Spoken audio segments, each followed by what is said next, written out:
नमस्कार, देश न्यूज में आपका स्वागत है। मैं हूं आपके साथ सूरज पाठक और आप देख रहे हैं हमारा खास कार्यक्रम डिबेट में आज हम बात करने वाले हैं उम्मीदवारों में घमासान।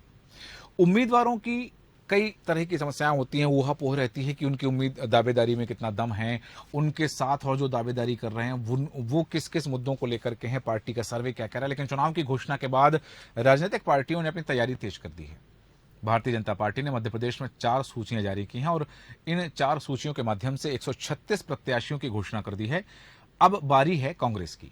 बताया जा रहा है कि कांग्रेस ने 230 में से 140 सीटों पर प्रत्याशियों के नाम तय कर दिए हैं। वहीं 90 सीटों पर आपसी सहमति अभी बाकी है।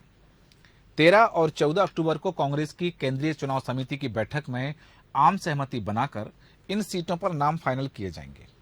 मध्य प्रदेश विधानसभा चुनाव में भारतीय जनता पार्टी ने प्रचार, प्रबंधन और प्रत्याशियों के नामों का ऐलान करके कांग्रेस पर बढ़त बना ली है। अब कांग्रेस की प्रत्याशियों की सूची को लेकर पीसीसी चीफ कमलनाथ का जो बयान सामने आया है, उन्होंने कहा है कि कांग्रेस की सूची श्राद्ध पक्ष के बाद आएगी। सियासी गलियारों में चर्चा है कि स्क्रीनिंग कमेटी ने 16 विधायकों को छोड़ करके, जो वर्तमान में विधायक हैं कांग्रेस के, उनमें से 16 विधायकों को छोड़कर बाकी सभी वर्तमान विधायकों को फिर से मौका देने का फैसला किया है। जिन विधायकों की सीटों को होल्ड पर रखा गया है, उनके बारे में 13 अक्टूबर को होने वाली कमेटी की बैठक में एक बार फिर चर्चा होगी और इन 16 सीटों पर राष्ट्रीय नेतृत्व और प्रदेश कांग्रेस अध्यक्ष द्वारा कराए गए सर्वे में वर्तमान विधायकों की स्थिति संतोषजनक हालांकि नहीं रही है। इन सीटों पर जन आक्रोश यात्रा का फीडबैक और एआईसीसी के सर्वे के आधार पर फिर से चर्चा होगी। पार्टी को एआईसीसी द्वारा कराए गए सर्वे का इंतजार था। बैठक में जन आक्रोश यात्रा का फीडबैक और लोकसभा ऑब्जर्वर की रिपोर्ट भी रखी जाएगी। इस रिपोर्ट के आधार पर ही पार्टी 90 सीटों पर प्रत्याशियों के नाम तय करेगी। भारतीय जनता पार्टी का कहना है कि कांग्रेस टिकट की नीलामी करने वाली है और अभी खरीदार नहीं मिल रहे हैं, इसलिए कांग्रेस की सूची में देर हो रही है। कांग्रेस अत्यधिक आंतरिक कलह से जूझ रही है और उनके कलह की स्थिति ये है कि जब भी वो लिस्ट जारी करेंगे तब आप बगावत उनके अंदर बेहद देखेंगे, बेहद। कमलनाथ जी स्पष्ट घोषणा कर चुके हैं कि 15 तारीख को हमारी सूची आएगी। अब इसमें कोई बात ही नहीं है। जो लोगों का चयन हो चुका है वो सारी चीजें तैयार हैं, लोग काम कर रहे हैं, पूरी पार्टी काम कर रही है। कांग्रेस का पंजा जो है गांव-गांव में कैंडिडेट बन के चुनाव लड़ रहा है और जो नाम सामने आएंगे उनको हमारा पूरा संगठन उनके साथ खड़ा मिलेगा। आप ये चिकित्सा शिक्षा मंत्री जो है बोलियों के मंत्री हैं, उनसे कहना प्रतीक्षा करें और जो है पैसे इकट्ठे करके रखें, फिर बोली लगाना हमारे कैंडिडेट्स की, जमानत जब्त करवाएंगे इस बार उनकी। कांग्रेस की लिस्ट इतनी आसानी से कैसे आएगी? अभी तो बोली लगेगी, बिना बोली के थोड़ी कोई प्रत्याशी बनते हैं वहां, इसलिए बोली जिसकी ज्यादा होगी वो प्रत्याशी बनेगा। और भारतीय जनता पार्टी का कहना है कि कांग्रेस की लिस्ट अभी नहीं आएगी क्योंकि अभी बोली लगना बाकी है और बोली लगने के बाद फिर कांग्रेस सूची जारी करेगी। कांग्रेस का कहना है कि बोली लगाने वाले तैयारी रखें क्योंकि उनकी जमानत जब्त होने वाली है। इन सब चीजों के बीच में मध्य प्रदेश के मतदाताओं को भी इंतजार है कि भारतीय जनता पार्टी ने जो नाम तय किए हैं, जो 4 सूची जारी की हैं, कसमकस उन्हीं सीटों पर कांग्रेस के कौन से प्रत्याशी होने वाले हैं, या फिर जो बात आ रही है कि 16 विधायकों की सर्वे रिपोर्ट ठीक नहीं है, वो कौन से 16 विधायक हैं और कांग्रेस की सूची कब तक आएगी, सभी को इंतजार है। हम चर्चा करेंगे इसी विषय पे। खास मेहमान हमारे साथ मौजूद है। हमारे साथ हैं कांग्रेस प्रवक्ता फरहाना खान जी। फरहाना जी, बहुत स्वागत है आपका देश न्यूज में। साथ ही राजनीतिक विश्लेषक हमारे साथ हैं कल्पना शर्मा जी। कल्पना शर्मा जी, आपका भी स्वागत करते हैं। और पूर्व विधायक भारतीय जनता पार्टी के शंकरलाल तिवारी जी हमारे साथ हैं। तिवारी जी, आपका भी बहुत स्वागत करते हैं। सबसे पहले फरहाना जी, आपके पास आना चाहूंगा। कांग्रेस की सूची को लेकर के इंतजार है और जब तक नहीं आ रही है, चूंकि देर हो गई है, पहले कहा गया था कि सूची हमारी पहले जारी होगी, कमलनाथ जी ने कहा था कि पहले कांग्रेस की सूची जारी होगी, लेकिन भारतीय जनता पार्टी ने बाजी मार ली, 4 सूचियां आ गई हैं। अब भारतीय जनता पार्टी कह रही कि बोली लगेगी तब सूची आएगी क्योंकि नीलामी होगी कांग्रेस में टिकटों की, सूची की, उसके बाद आएगी। ये किस तरह की बातें सामने आ रही है, इस पर कांग्रेस का स्टैंड क्या है? देखिए, जिन लोगों ने देश को नीलाम कर दिया, देश को बर्बाद कर दिया, प्रदेश को नीलाम कर दिया, गर्त में ले जाकर इस देश को छोड़ दिया है, वो ऐसी बातें करें तो उनके मुंह से ये बातें अच्छी नहीं लगती हैं। प्रधानमंत्री मोदी जी ने देश की सारी जो धरोहर है, सारी संपत्तियां हैं, उनको नीलाम करने का काम तो इनके प्रधानमंत्री ने किया है। ये उंगली दूसरे पर उठाते हैं, इनको पता नहीं होता है कि बाकी उंगलियां इन्हीं की तरफ है। और रही बात हमारी लिस्ट की, तो हमारी लिस्ट के लिए कमलनाथ जी ने स्पष्ट किया है कि 15 तारीख को हमारी पहली लिस्ट आ जाएगी, जिसमें लगभग 140 नाम होंगे, और उसके अगले दिन या 1-2 दिन छोड़कर ही हमारी दूसरी लिस्ट भी आ जाएगी। और इसमें कोई भी परेशानी की बात नहीं है, ना ही कोई देरी जैसी कोई बात है। हमारी पूरी तैयारी चल रही है, हमारा एक एक कार्यकर्ता, हमारा एक एक नेता सब चुनाव की तैयारी में है, चुनावी रण में कमर कस के उतर चुके हैं। तो ये जो चिंता है भाजपा की कि हमारी सूची क्यों नहीं आई है, अभी हमारी सूची क्यों नहीं आई है, क्योंकि इनको हार का डर है, इसलिए ये ज्यादा चिंताजनक है। तो इन्हें अपनी सूची इन्होंने जो की है, उनमें जो विवाद है, उनमें जो अंतरकल है, ये उस पर ध्यान दे, ना कि हमारी सूची पर। हमारी सूची जो आएगी वो फाइनल होगी, और अंतरकले और विवाद जैसी स्थिति बिल्कुल नहीं होगी, ये आप देखिएगा। ठीक है, बिल्कुल, की जो सूची आएगी वो फाइनल सूची होगी। जैसे कि भूपेंद्र गुप्ता जी ने भी कहा है कि पूरी पार्टी उस जो प्रत्याशी की घोषणा होगी उनके साथ होगी। तिवारी जी, आपके पास आना चाह रहा हूं। जो बात कही जा रही है कि भारतीय जनता पार्टी को सूची जारी करनी थी, कर दी। कांग्रेस की सूची में अगर देर हो रही है तो इसमें भारतीय जनता पार्टी को आपत्ति क्या है? कि जैसा कि अभी फरहाना जी ने कहा कि भारतीय जनता पार्टी को या भारतीय जनता पार्टी के प्रत्याशियों को हार का डर है, इस कारण से वो इंतजार कर रहे हैं कि कांग्रेस की सूची आए, कौन खड़ा होगा हमारे सामने, कहीं जब दमदार प्रत्याशी आ गया तो भारतीय जनता पार्टी का प्रत्याशी छोटा ना पड़ जाए। क्या इस तरह की चीजें हैं क्या? ये सब कल्पना लोग की बातें हैं जी, क्योंकि सारे चुनाव को भले पीसीसी लड़े, भले बीजेपी कार्यालय लड़े, आम आदमी कार्यालय लड़े जी, और लड़ेगी जनता। जी, और जनता जो है पूरी तरीके से भारतीय जनता पार्टी की जो कल्याणकारी योजनाएं हैं जी, उनके जो विकास के कार्य हैं उनसे प्रभावित है, परिचित है, लाभान्वित है। और इस नाते अब अभी मेरी बहन कह रही थी छोटी जी, कि आप चिंता न करें। अरे भाई, हमें कोई चिंता नहीं है कि कांग्रेस कब क्या करेगी, कब क्या न करेगी। सूची पर जो बात आई और माननीय विश्वास जी का जो बयान है जी, तो मैं उस पर ये कहना चाहता हूँ कि क्या होता है कई बार बड़बोलापन, हमें कोई लेना देना नहीं आपकी सूची कब जाती है, पर आपके नेताओं का बड़बोलापन ये था कि हम साल भर पहले सूची जारी कर देंगे। किसी ने कहा था उनको क्या कि सार्वजनिक जीवन में और विश्वसनीयता को ताक में रख करके कहेंगे हम जून तक सूची जारी कर देंगे। और इसलिए ये बात मीडिया में भी चर्चा का विषय बनी, और जब मीडिया में चर्चा का विषय बनी तो हम सब लोगों को भी इस पर भी बोलना पड़ रहा है। बाकी हमारी कोई चिंता नहीं। और रही बात भारतीय जनता पार्टी की, तो अगर सुनना समझना है, लोकतंत्र में कोई ये युद्ध नहीं है मशीन गनों जी, करिए आपका जब मन पड़े तो घोषित करिए। ठीक है, पर हमने 79 सीटें वो घोषित की। और आप क्या कल्पना कर रहे हो, उन 79-80 सीटों में जो प्रत्याशी बनाए गए उन प्रत्याशियों के 2-2 बार क्षेत्र में प्रवास हो चुके। अब पता नहीं राजनीति करने वाले लोगों को उनका यह जनसंपर्क जो 2 बार क्षेत्र के अंदर सघन रूप से आराम से बिना भागम भागी के हुआ बैठ करके चौपाल लगा करके ये लाभदायक होगा कि आप अपनी उसमें कहते रहो कि चिंता न करो। ठीक है, तिवारी जी मेरा एक सवाल है। जैसा कि विश्वास सारंग जी जो कह रहे हैं कि भारतीय जनता पार्टी ने सूची जारी कर दी, कांग्रेस में टिकटों की नीलामी होगी, खरीदार आएंगे और बोली लगाई जाएगी, तब वो सूची जारी होगी। तो ये जो बात है भारतीय जनता पार्टी की सूची कैसे जारी होगी, कैसे बोली लगेगी, पैसे इकट्ठे किए जा रहे हैं, ये बात तो कहीं ना कहीं दर्शाती है कि भारतीय जनता पार्टी को चिंता है कि कांग्रेस की सूची कैसे और कब जारी होगी। नहीं जी, अपने इसको दूसरे ढंग से सुन लिया, समझ लिया जी, देखा भी समझा। मैं उनको धन्यवाद करता हूँ जी।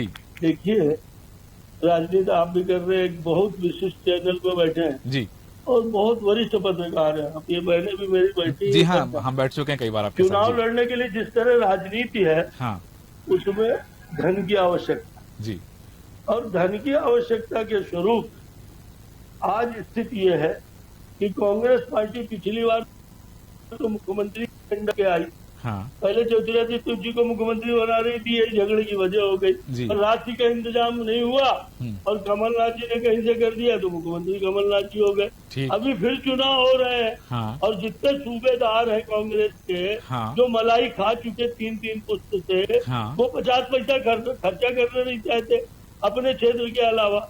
और इस नाते कहीं न कहीं ये बात है कि उन सक्षम प्रत्याशियों को कांग्रेस ढूंढ रही है ठीक। जो चुनाव में भी खर्च कर सके जी। और पार्टी के लिए भी कुछ खर्च कर सके। ठीक है। इसमें तंज नहीं है, हाँ न इसमें रंज करने की कोई बात है। जी। टिकटों की नीलामी हो रही है। हाँ। टिकटों की नीलामी इस आधार पे हो रही है हाँ। कि योग्य कार्यकर्ता वंचित हो रहा है। हाँ। और जो पीछे की खिड़की से चंदा दे रहा है उसे टिकट मिल। चलिए ठीक है, वापस आऊंगा आपके पास में और ये सवाल लेकर आपकी जो बात है फरहाना जी के पास जाऊंगा, लेकिन उससे पहले कल्पना शर्मा जी आपके पास आना चाह रहा हूं कि ये जो बात आ रही है कि टिकटों की नीलामी, जो पार्टी के लिए पैसा खर्च करे, हाँ ठीक है, चुनाव में धन खर्च होता है, हालांकि चुनाव आयोग ने एक निश्चित सीमा तय कर रखी है कि एक प्रत्याशी इतने ही राशि खर्च कर सकता है चुनाव प्रचार के लिए। लेकिन इन सब के बाद जो बात अभी उठ रही है कि एक तरफ भूपेंद्र गुप्ता जी कह रहे हैं कि आप पैसे इकट्ठे करके रखो क्योंकि आपकी जमानत जब्त हो जाएगी और आपको बोली लगानी पड़ेगी हमारे जीते हुए विधायकों की, आप पैसा तैयार करके रखो। तो ये जो इस तरह की बात सामने आ रही है, स्वस्थ लोकतंत्र की कल्पना यदि हम कर सकते हैं, स्वस्थ लोकतंत्र की यदि बात कर सकते हैं, तो स्वस्थ लोकतंत्र में इस तरह की परिभाषाएं, इस तरह के आरोप, इस तरह के प्रत्यारोप या खरीद फरोख्त की बात कहां से आ जाती है? जैसे हम हॉर्स ट्रेडिंग का एक नया नाम दिया गया है, क्योंकि अभी से उस बात की परिकल्पना की जा रही है, अभी से उस बात के कयास लगाए जा रहे हैं कि ये हॉर्स ट्रेडिंग होगी तो आप पैसे इकट्ठे करके रखो। बिल्कुल सूरज जी, राजनीति में कुछ भी संभव है जी। ये हमने जब 2018 के इलेक्शन हुए उसके बाद जो भी स्थितियां बनी, नाराजगी हुई या जो भी हुआ, उसके बाद जिस तरह से दल बदल की राजनीति की गई, वो ज्यादा दिन पुरानी बात नहीं है। हाँ। मध्य प्रदेश के लिए तो बहुत नया एक चैप्टर है जिसको सभी देख ही रहे हैं। तो ऐसी स्थिति में ये आरोप अगर कांग्रेस द्वारा लगाया जाता है क्योंकि उन्होंने सत्ता गवाई थी, तो उनकी तरफ से ये आरोप अगर उनकी दृष्टि से देखा जाए तो बहुत उचित है क्योंकि उन्होंने बहुत कुछ खोया। हाँ। वहीं अगर बात की जाए, देखिए कमलनाथ जी ने खुद ही ये डिक्लेयर किया कि मैं बहुत जल्दी सूची जारी कर दूंगा। सूची जारी नहीं हुई। देखिए बीजेपी की जितनी भी सूची आई है उसको देखते हुए अब तक उनके सामने जो एक लड़ने वाला, सामने जो एक कैंडिडेट नजर आना चाहिए, मुझे ऐसा लगता है कि उसका अभाव कहीं ना कहीं है। हाँ। आज अगर मैं खुरई में बात करूं, अरुणोदय जिस तरह से आए हैं, हाँ। अब उन्हीं को उनके कैंडिडेट की तरह से, कांग्रेस की तरह से देखा जा रहा है। ऐसे ही नेता चुन चुन के, क्योंकि कुछ दिन पहले तक खुरई में एक भी ऐसा नेता नहीं था जिसको कांग्रेस के द्वारा लड़ाया जा सके। तो कहीं ना कहीं जो ये स्थितियां बन के उभर के आ रही हैं, चाहे वो मैं आपके मध्य प्रदेश में ऐसी, भोपाल की ऐसी बहुत सारी सीटें हैं जिसमें अभी सामने कुछ चेहरे नहीं है। तो जब तक आप डिक्लेयर नहीं करेंगे, देखिए ऊंट किस करवट चुनाव में बैठता है ये आने वाला समय बताता है, लेकिन सामने वाला कैंडिडेट कैसा होगा, जिसके सामने लड़ाई होने वाली है, अब तक वो भी आप डिसाइड नहीं कर पाए हैं। ये एक छोटा विषय नहीं हो सकता, जबकि आचार संहिता लग चुकी है। आपके पास कुल आज देखा जाए 34 दिन शेष बचे हैं। तो 34 दिन में भी यदि आप डिक्लेयर नहीं कर पाते हैं, कोई छोटा सा चुनाव नहीं कहा जाता, विधानसभा का चुनाव है। एक एक विधायक को अपने क्षेत्र में घर घर जाने के लिए काफी बड़ा एरिया होता है, लंबा समय लगता है। प्रचार प्रसार की जो राशि है वो भी आपको पता है कि बहुत लिमिटेड है। चुनाव आयोग बहुत सख्ती से उस पे नजर रखे हुए है। ऐसे में ना प्रचार प्रसार पे आप बहुत ज्यादा पैसा खर्च कर सकते हैं, ना आप डोर टू डोर अपने आप को पहुंचा पाएंगे, समय की लिमिटेशंस हैं। ऐसे में कांग्रेस की जो दिन पर दिन जो लेट होती सूची है वो कहीं ना कहीं आने वाले चुनाव में एक जीतती हुई, जैसे कुछ दिन पहले सर्वे जो बता रहे थे आपके और हमारे, उस दृष्टि से ये कहीं ना कहीं एक अच्छा साइन, मतलब युद्ध की रणभूमि में अगर आप योद्धा ना उतारे तो कहीं ना कहीं वो थोड़ा सा समय का लगता आपने की कम से कम वो चेहरा तो सामने हो कि किसके सामने कौन लड़ रहा है। फरहाना जी आपके पास आ रहा हूँ, जो सवाल अभी तिवारी जी ने किया है, एक तो वो, और दूसरी चीज जो कल्पना शर्मा जी ने भी बात कही कि हाँ ये, क्योंकि अब 34 दिन का समय बचा है, 34 दिन के बाद में वोटिंग होना, मतदान होना है। एक तरफ मैं सिर्फ मध्य प्रदेश के परिदृश्य में तो बात कर ही रहा हूं, लेकिन राजस्थान में भी अशोक गहलोत जी ने कहा था कि हम 200 दिन पहले, चुनाव से 200 दिन पहले अपने प्रत्याशियों की सूची जारी कर देंगे। क्या हुआ नतीजा? कुछ नहीं। यहां कमलनाथ जी ने कहा था कि 100 दिन पहले प्रत्याशियों की सूची जारी हो जाएगी, चुनाव से 100 दिन पहले पर्याप्त समय मिलेगा। भारतीय जनता पार्टी ने रणनीति बनाई, आकांक्षी सीटों का नाम दिया उन सीटों को जिन सीटों पर वर्तमान में कांग्रेस के प्रत्याशी काबिज हैं, उन सीटों पर चुनाव अपने प्रत्याशी की घोषणा पहले कर दी। चौथी सूची में जो वर्तमान विधायक है उनकी सूची जारी कर दी ताकि वो अपनी तैयारी करने में लग जाएं। यदि आज 34 दिन का समय जब बचा है और अभी भी कांग्रेस की सूची नहीं आ रही, तो प्रत्याशियों को कितना समय मिलेगा, फिर वो किस स्तर पर, जैसे कल्पना जी ने कहा कि डोर टू डोर जाना है, तो अपने पूरे मतदाताओं के पास कैसे पहुंच पाएंगे प्रत्याशी? देखिए, हमारे जो प्रत्याशी हैं वो ऑलरेडी फील्ड में है, काम कर रहे हैं।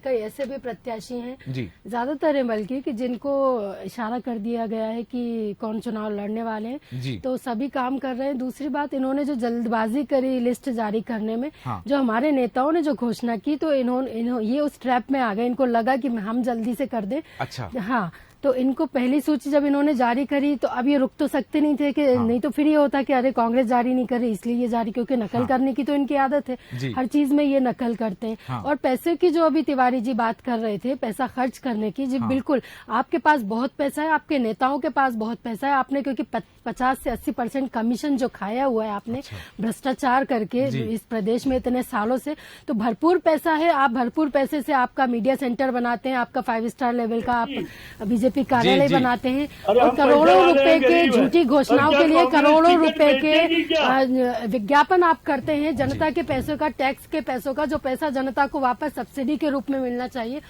उस पैसे को आप अपने प्रचार में इस्तेमाल करते हैं, आप चुनाव प्रचार में करते हैं। और नीलामी की बात ये करते हैं, नीलामी की ये जो प्रथा है, ये आपकी प्रथा है, आपकी शुरू की हुई प्रथा है। हाल ही में जो इनके विजयवर्गीय हैं, कैलाश विजयवर्गीय, वो भी वोटों की नीलामी करते हुए नजर आए।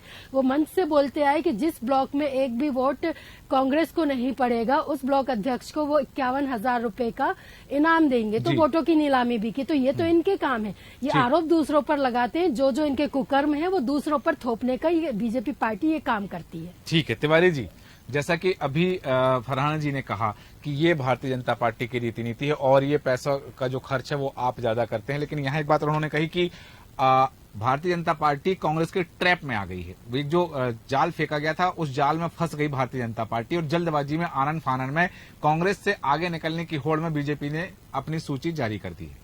इस पर आपका जवाब?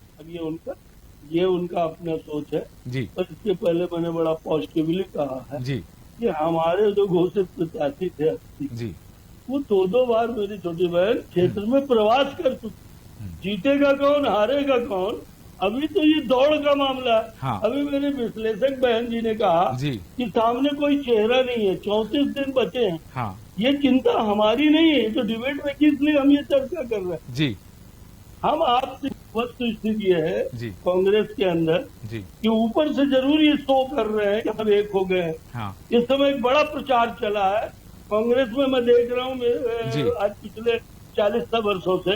शुरू में इसी प्रचार होगा, सब एक हो गए, सब एक हो गए। हाँ। 4 साल लड़ते रहेंगे, आखिरी प्रचार होगा, सारे छत्र अब एक हो गए, एक मंच में आ गए। और जब टिकट की बंदर बांट होगी अंतिम दौर में, तो मेरा ये मेरा ये मेरा ये अभी तो ये आपकी पार्टी में देखने को मिल रहा है। कई गुटों में बटी हुई है भाजपा पार्टी, महाराज, नाराज, लफाज, लाइलाज, पता नहीं कितने सारे गुट बने हुए हैं आपकी पार्टी में। बड़ी विडम्बना है कि कांग्रेस इस गुटबाजी को अपनी शक्ति स्वयं मानती रही है। हमें कोई दिक्कत नहीं, आपको बधाई है। आपने ही कहा था, ये विषय इसलिए उठा कि विडम्बना है कि राजस्थान का मुख्यमंत्री कह रहा है कि 200 दिन पहले घोषित कर देंगे, मध्य प्रदेश का मुख्यमंत्री कह रहे हैं कि हम साल भर पहले जून तक कर देंगे, और उसके बाद पहले तो जून तक कर देंगे, और शेर आया, अब बाद में पितृपक्ष आ गया। इसलिए ये राजनीतिक चर्चा आई है सामने। हाँ। और इसका उत्तर ये नहीं था। हाँ। कि हम धनवान हैं। हाँ। ये इसका उत्तर नहीं था। हमने भी कांग्रेस का जमाना 60 वर्षों तक देखा जी, नहीं समझो? हाँ। ये धनवान और गरीब की बात नहीं है, ये जनता के आकर्षण की बात है। नहीं तो बिरला, टाटा, डालमिया, सिंघानिया, ये सारे लोग पार्लियामेंट में होते हैं और यही मंत्री प्रधानमंत्री होते हैं। हाँ। इस देश की जनता को इस ढंग से मत समझिए। और जो बार बार बिकाऊ, मैं विनती पूर्वक हाथ जोड़ के कह रहा हूँ कांग्रेस के वरिष्ठ नेताओं से कि वो उपचुनाव जीत के आए, वो जनता की अग्नि परीक्षा में फिर गए, उपचुनाव जीत के आए। जो हार गए हैं वो घर बैठ गए। और इसलिए लोकतंत्र का माहौल मत उड़ाइए। आप अपनी पार्टी न संभाल पाए, आप अपने लोगों को संतुष्ट न रख पाए। ठीक है, वापस आता हूं आपके पास में, लेकिन यहाँ एक सवाल जरूर आता है कल्पना जी, जो बात आ रही कि ठीक है, क्या कांग्रेस की ऐसी कोई रणनीति है या कांग्रेस ऐसा कुछ अप्रत्याशित घटित करने वाली है कि भारतीय जनता, जैसा कि भारतीय जनता पार्टी ने तो कुछ ऐसा जरूर किया है कि कांग्रेस की जो रणनीति बनी हुई थी उन्हें रणनीति में परिवर्तन करना लाजमी हो गया, क्योंकि 3 केंद्रीय मंत्री सहित 7 सांसदों को मैदान में उतार दिया गया। कुछ ऐसे नाम जो अप्रत्याशित थे उन्हें मैदान में उतार दिया। तो ये जो सूची आई है, कांग्रेस को तो रणनीति बदलनी पड़ी है, कहीं कांग्रेस भी इसी रणनीति पर तो नहीं है कि वो जो घोषणा करे, क्योंकि आज कांग्रेस को वक्त मिल गया है, कांग्रेस के पास वक्त है कि जो रणनीति बनाई थी उसे यदि बदलना है और यदि प्रत्याशी का चेहरा ही बदलना है तो बदलने के फिराक में है, कर सकती है। तो कांग्रेस भी ऐसा कुछ नहीं करने वाली कि कुछ ऐसे नामों की घोषणा कर सके, कर दे एंड टाइम पे कि बीजेपी के पास सोचने का मौका ना मिले। सूरज जी, वो उसकी संभावनाएं थी, लेकिन जिस तरह से अरुण यादव से लेकर कमलनाथ जी से लेकर दिग्विजय, जितने भी बड़े चेहरे हैं, सेंट्रल से कोई चेहरा मध्य प्रदेश की ओर रुख करने वाला है नहीं, और मध्य प्रदेश के जितने भी बड़े चेहरे थे वो इस समय ऐसी स्थिति में नहीं है कि वो स्वयं भी चुनाव के मैदान में उतरना चाहते हैं। देखिए, सबसे बड़ी बात, काफी लंबा समय रहा कांग्रेस सत्ता से दूर है। ऐसी स्थिति में पैसे का अभाव सच में बहुत मायने रखता है। मध्य प्रदेश और या अन्य राज्यों में बात करूं जहां इस समय कांग्रेस की सरकार नहीं है, वहां ऐसी स्थिति है कि इनको इस समय ऐसा एक चेहरा चाहिए जो पैसा लगाए, कमलनाथ जी की तरह। और ये इसको आप इनकार नहीं कर सकते हैं। ये मध्य प्रदेश की स्थिति आज भी है। पैसा लगाने को जब कोई तैयार नहीं है तो दारोमदार कमलनाथ जी के कंधे पे है। तो सूची में डिले होने का कारण है, दिग्विजय सिंह ने जब अपने बारे में अपनी कुछ लिस्ट उन्होंने रखी, या अरुण यादव ने जब अपनी लिस्ट रखी, कहीं ना कहीं कमोबेश वो स्थिति बनी जिसकी वजह से सब चीजें डिले होती चली गई। यदि मैं कोई पैसा लगाऊं और कोई आके दूसरा व्यक्ति उसका क्रेडिट लेना चाहे तो कोई नहीं देना चाहेगा। लेकिन अगर सबसे बड़ी बात ये है कि जनता, सूरज जी, आज सिर्फ आप कांग्रेस की रणनीति को छोड़ दें, आप बीजेपी की रणनीति को छोड़ दें, मेरा जो इतने दिन का जो एनालिसिस कहता है वो कहीं ना कहीं ये कहता है कि जनता बीजेपी से खुश है। कारण उसका ये है, चाहे कांग्रेस की नीतियों पे वो खेल गई हो, जो दांव कांग्रेस को चलना था वो शतरंज की चाल पहले चल दी है बीजेपी ने, सारे वही योजनाओं को लागू करके। लेकिन उसके साथ साथ जो जनता है, जनता बीजेपी से आज खुश है। खुश कौन नहीं है? बीजेपी के कार्यकर्ता बीजेपी से बिल्कुल खुश नहीं है। मैं अधिकारी वर्ग की बात करूं, वो बीजेपी से बिल्कुल खुश नहीं है। अब जो स्थिति बनने वाली है, मध्यम वर्गीय बीजेपी से खुश नहीं है। गरीबों की अगर मैं छोड़ दूं, वो पूरी तरह से खुश है। अब जो चुनाव होने वाला है वो कांग्रेस और बीजेपी के बीच का बिल्कुल नहीं बचा है। अब चुनाव है सिर्फ और सिर्फ बीजेपी और बीजेपी के वो नाराज कार्यकर्ता जो काफी लंबे समय से अपनी नाराजगी सही प्लेटफॉर्म पर रखने की कोशिश कर रहे थे, लेकिन उनकी बात सही जगह सुनी नहीं गई है। तो मुझे ऐसा लगता है कि आने वाले समय का जो भी निष्कर्ष निकले, उसमें कहीं ना कहीं बीजेपी और कांग्रेस का कोई भी युद्ध नजर नहीं आता है। वो जो भी चुनाव है वो सिर्फ और सिर्फ बीजेपी अंदरूनी खेमे में लड़ती नजर आएगी। सूरज, ठीक है, बिल्कुल ये जो विश्लेषण रहा थोड़ा सा अप्रत्याशित रहा है। तिवारी जी, आपके पास आ रहा हूं कल्पना जी की बात लेकर के कि यदि जनता खुश है भारतीय जनता पार्टी से, और लेकिन एक वर्ग, अधिकारी कर्मचारी वर्ग बीजेपी से नाराज है, जैसे कि कल्पना जी ने कहा। साथ ही उन्होंने ये कहा कि खुद भारतीय जनता पार्टी के कार्यकर्ता पार्टी से नाराज हैं। तो जनता को खुश करके कार्यकर्ताओं की नाराजगी लेकर के चुनाव कैसे लड़ेगी भारतीय जनता पार्टी?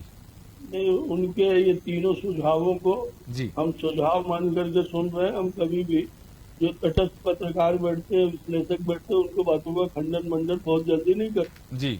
और उन्होंने हमें एक अच्छे दृष्टिकोण से और इंगित किया है जी। अब जहाँ तक बात आई असंतोष, तो ये कुछ नेचुरल साइड इफेक्ट और कुछ नेचुरल फैक्टर्स होते हैं बहन, आप भी जानते हैं। पर इसके साथ ही साथ ये जो लिस्ट घोषित अपन ने की और पहले की, इसके पीछे भाव भी यही था कि कहीं न कहीं जिन क्षेत्रों में हम कांग्रेस से जीत नहीं पा रहे हैं, अन्य कारण है वहाँ पर, या पिछली बार हम हार गए हैं, उन क्षेत्रों में हम प्रत्याशियों की आकांक्षी विधानसभा के नाम से पहली घोषणा करेंगे। कुछ असंतोष होगा, कुछ आपस में विरोधाभास आएगा। अब अभी तक 136 से कितनी टिकट जा चुकी है, 136 सीटों की घोषणा हो गई। असंतोष भी आए, पर उसके बावजूद कहीं ऐसी नौबत नहीं आई कि पार्टी को कैंडिडेट बदलने की स्थिति, और इसलिए हम फूक फूक करके और किसी तरह यहाँ कुशासन न आने पाए। अभी मेरी बहन कांग्रेस की कह रही थी कि कैला वर्गीय पैसे बांट में, अरे कितना तोड़ो मरोड़ोगे किसी बात का। ये संगठनात्मक बैठक थी, संगठन की बैठक में कैलाश जी सामान्य मंडल के कार्यकर्ताओं से बात कर रहे थे और उन्होंने कार्यकर्ताओं के अंदर एक मंच से माइक पर बोल रहे थे। आपने वीडियो देखा नहीं है शायद, किसी पोलिंग में भारतीय जनता पार्टी माइक पर बोल रहे थे, बैठक में नहीं बोल रहे। तो उन कार्यकर्ताओं को उस घोषणा कर मंडल रहे हैं को सरेआम मंच सामाजिक पर खड़े कार्यों के लिए होकर। 5100 रुपए पार्टी देगी। इसमें कौन सी बड़ी बात थी? इसलिए पैसे बांट रहे हैं, लूट रहे हैं। पिछले इतने वर्ष तक विपक्ष रहे, इतने अधिक संख्या में इस बार एमएलए रहे, और हालत ये रही कि गोविंद सिंह के अविश्वास प्रस्ताव में व्हिप जारी होता है और कमलनाथ कहते हैं हम बाहर हैं। अच्छा, दिग्विजय सिंह रहते हैं यही, हाँ। प्रदेश कार्य समिति में बैठक में नहीं आते। ठीक है, और आप सोच रहे हो अभी बताया है ठीक है, कि ये जो लेट हो गई आपकी लिस्ट, हाँ, ये हाय अरुण यादव, हाय दिग्विजय सिंह, हाय राहुल सिंह, हाय गोविंद सिंह, इस चक्कर में लिस्ट हो रही लेट। ठीक है। और हमें कोई चिंता विंता नहीं है। हम एक बात आखिरी कह रहे हैं, जी तिवारी वो जी, ये कह रहे हैं कि हाँ। कांग्रेस में हालत ये है हाँ। कि बड़े बूढ़े, हाँ, बड़े लिस्ट का देरी का कारण बड़े बूढ़े सिकंदर हाँ, खींच कर तलवार बैठे हैं, अच्छा, और कांग्रेसी कार्यकर्ताओं को अटकेलियां सूझी है। हाँ, कमलनाथ, गोविंद सिंह, राहुल भैया, दिग्विजय सिंह बेजार बैठे। ठीक है कि जो बड़े बूढ़े हैं वो खींचकर तलवार बैठे हैं, और कुछ नाम गिनाए हैं जो तिवारी जी ने कि वो बेजार बैठे हैं। लेकिन फरहाना जी आपके पास आ रहा हूँ कि मेरा वर्चस्व ठीक है, इसलिए लेट हो रही है। क्या फरहाना जी, पैसा कांग्रेस में नहीं ऐसा कुछ है कि पहुंचा, मैं इसलिए और लेट हो तू रही है। ऐसा कुछ चल रहा है कि ये मैं सब मेरा तो तू मैंने तेरा? पहले भी कहा, ये जी। सब इनकी पार्टी में है। वो महाराज अलग मेमे लगाते हैं, जी। शिवराज जी अलग मेमे लगा रहे हैं। वो भी तो शांति की खोज में कहीं निकल गए, गंगा किनारे बैठे हुए हैं। अच्छा, और उन्हीं उसी गंगा को उनके ही प्रदेश में जीएसटी लगा दिया गया 18%। और कहाँ वो गंगा किनारे बैठकर शांति जी की खोज में है वो, क्योंकि उनको बड़े वो आहत हो गए जिस तरह से उनको बीजेपी ने नकारना शुरू कर दिया, उन्हें एक्साइट करना शुरू कर दिया। तो वो शांति की खोज में वहां चले गए। महाराज अलग नाराज चलते हैं। गोविंद सिंह भूपेंद्र सिंह के बीच का झगड़ा किसी से छुपा हुआ नहीं है। नड्डा जी आते हैं यहाँ पर, बोलते हैं कि पार्टी में टीम मैनेजमेंट नहीं है।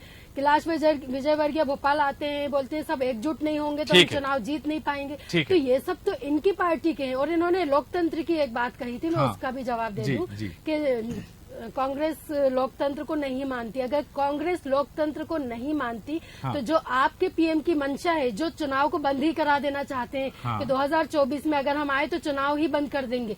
अगर कांग्रेस पार्टी लोकतंत्र को नहीं मानती और अगर हमारी भी ये मंशा होती तो आजादी के बाद से सिर्फ हम ही सत्ता पे काबिज होते और आपकी पार्टी का वर्चस्व ही नहीं होता, नामो निशान नहीं होता कहीं पर भी। ठीक है, सही कहा आपने कि यदि इमरजेंसी के बारे में पढ़ लीजिए। उस लोकतंत्र की वजह से, उस संविधान की वजह से आप बैठे हैं, आज आप डिबेट कर पा रहे टीवी में, कहीं नामो निशान नहीं होता। और हो सकता है आप भी कांग्रेस में ही होते। ठीक है तिवारी, ठीक है तिवारी जी, फरहाना जी, ठीक है, चूंकि समय की सीमा है, कल्पना जी बहुत कम शब्दों में अंतिम प्रतिक्रिया सूची को लेकर के और मध्य प्रदेश की वर्तमान राजनीति के परिदृश्य में।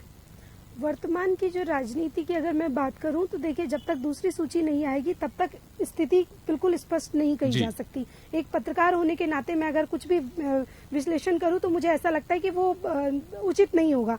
तो मैं अभी नहीं कहना चाहूंगी, क्या सूची के बाद हम इस विषय में बात करेंगे। लेकिन आज की स्थिति में बीजेपी जो उसके भीतर खाना है, उसमें जो कहीं ना कहीं जो आपसी, देखिए आपको सामान्य रूप से कहीं कोई भेदभाव नजर नहीं आएगा, लेकिन अगर आप कार्यकर्ताओं से बात करेंगे, क्योंकि मैंने बात की है, मैं जानती हूँ, मैं जगह जगह गई हूँ, कार्यकर्ताओं का ये कहना है कि बीजेपी अब अपने कार्यकर्ताओं से चुनाव नहीं लड़ती, उनका सहयोग की आवश्यकता नहीं होती। अब बीजेपी एक कंपनी के माध्यम से, एक कॉरपोरेट तरीके से चुनाव लड़ती है। तो मुझे ऐसा लगता है अपने कार्यकर्ताओं को साधने की बीजेपी को जरूरत है। और कांग्रेस के लिए मैं कहना चाहूंगी कि सूची जारी करे, अपनी लिस्ट जारी करे, ताकि हमारे लिए तिवारी जी ठीक है तिवारी जी, चूंकि समय हो गया, बहुत कम शब्दों में बात रखें। आखिरी एक सेंटेंस सिर्फ आपके लिए, आपके लिए ये अभी बड़ी अच्छी बात बहन कह रही है कि प्रत्याशी मैदान में आएंगे। एक्चुअल में चुनाव के समीकरण पर्चे वापसी के बाद, सिंबल अलॉटमेंट के बाद होता है। मैं 5 चुनाव लड़ा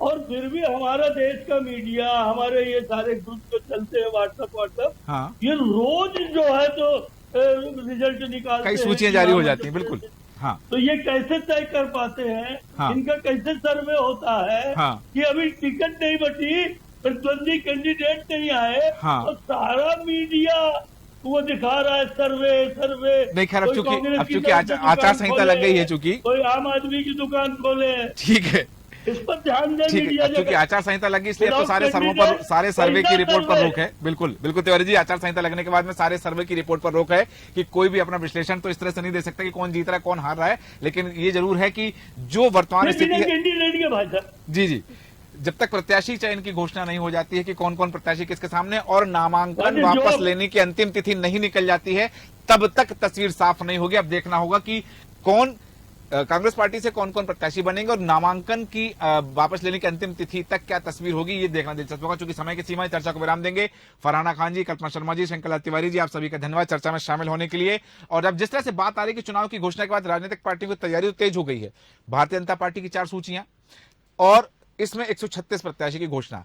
इंतजार है कांग्रेस के प्रत्याशियों की सूची की। हालांकि जैसा बताया जा रहा है कि 90 सीटों पर घमासान मचा है, लगभग 140 सीटों पर कांग्रेस ने नाम तय कर दिए हैं और 15 तारीख को सूची आने की संभावना है कि 15 तारीख को जब पितृपक्ष समाप्त होंगे, नवरात्र के प्रथम दिवस 15 तारीख को सूची आएगी, तब देखना दिलचस्प होगा कि क्या स्थिति निर्मित होगी। हमारे आज के खास कार्यक्रम डिबेट में इतना ही। आप बने रहें देश न्यूज के साथ। नमस्कार।